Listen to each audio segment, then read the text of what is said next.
Namo Phat. Good morning. Thank you for joining me for our daily practice check-in. Listen, listen, listen. This beautiful sound calls us back to our true home.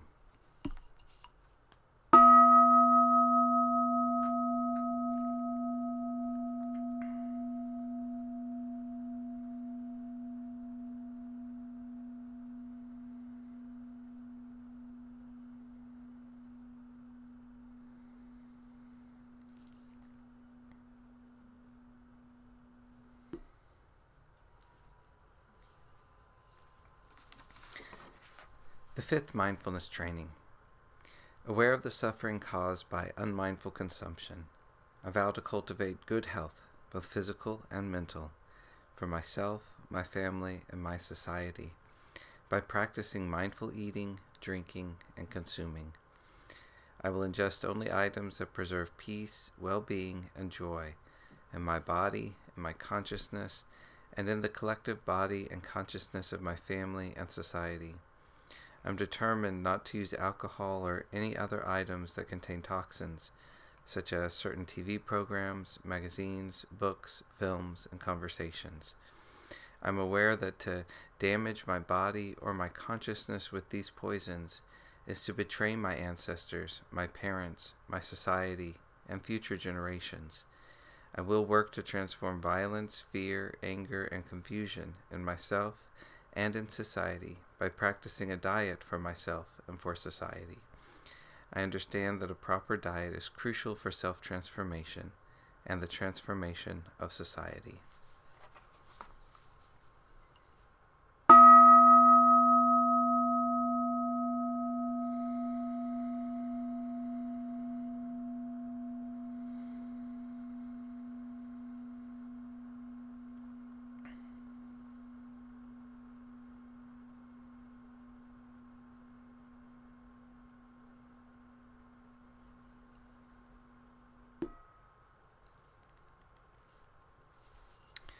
For our Dharma reading, we've been reading a book by the nuns of Amaravati called The Body, Dhamma Reflections on Aging, Sickness, and Death.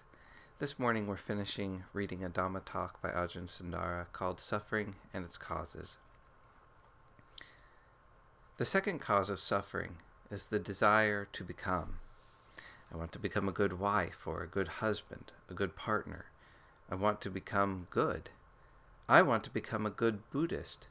The whole of life is actually a process of becoming from one year to the next, from one moment to the next. There is a constant movement of the mind. That is the becoming.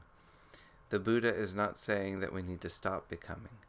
The Buddha is pointing to bhava tanha, the clinging to becoming, as a cause of suffering. There is becoming, but we don't have to cling to it. We can observe becoming. Becoming is a natural process. From being small, we become an older child, then a teenager, then an adult, then middle-aged, and then an older person. Becoming is everywhere. The seasons are a form of becoming. There are cycles of nature. Every action has a result, but you don't have to be attached to the result. And you don't have to be attached to the actions. You can just respond from the heart, from wisdom, from compassion. This is to do good, and you don't have to be attached to that. You don't have to become good. You do it because it's a normal response from a mind that is not filled with anger, greed, and delusion. When it's not filled with those forces, then it responds with kindness, compassion, and generosity. The flip side of becoming is non-becoming. This is probably the strongest habit in the Western mind, is the desire not to become. It goes together with anger. Instead of allowing things to unfold as they should, as they do, as soon as something is unpleasant, we want to get rid of it. We want to eradicate it, make it disappear for good. Sometimes you could say it's skillful to not allow things, to stop things from becoming, when something is really dangerous, for example. But there is a stopping that comes from wisdom, and a stopping that comes from aversion. It's two different motivations. Let's say that we become angry with someone, and instead of being mindful of the anger and the flow of this anger, we immediately shut down and try to justify the fact that we're angry. because they were misbehaving. We attach to the aversion to this feeling and attach to non-becoming and suppress. Alternatively, let's say you see something pleasant, a nice cake or one of your favorite sights. Instead of learning from the becoming that arises, you say, I want it, I like it, I need it. With sexual energy, when we feel attraction, we will often try to suppress it, or are swept away with the feeling that we have to have that man or woman. Instead, we can allow the feeling of attraction, and then let it be, feeling what is there, but not clinging to it. When the causes are gone, the feeling is gone. The Buddha says that suffering has to be understood, and we have to abandon the causes of suffering. So, these are the three causes of suffering: kama tanha, desire for sense pleasure and the attachment to that desire; bhava tanha, the desire to become; and vibhava tanha, the desire to not become. You'll notice that they have one common word, tanha. Tanha itself is really what needs to be seen. Whenever you suffer, there's an attachment. Pain isn't an enemy, it's an adversity. Pain in the light of mindfulness and wisdom is a doorway to liberation.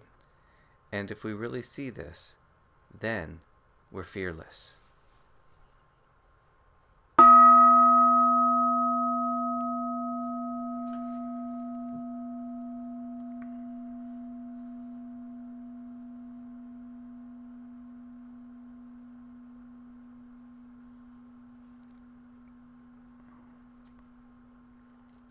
May all beings be well. May all beings be happy. May all beings be peaceful. Sadhu, sadhu, sadhu. Thank you for joining me this morning.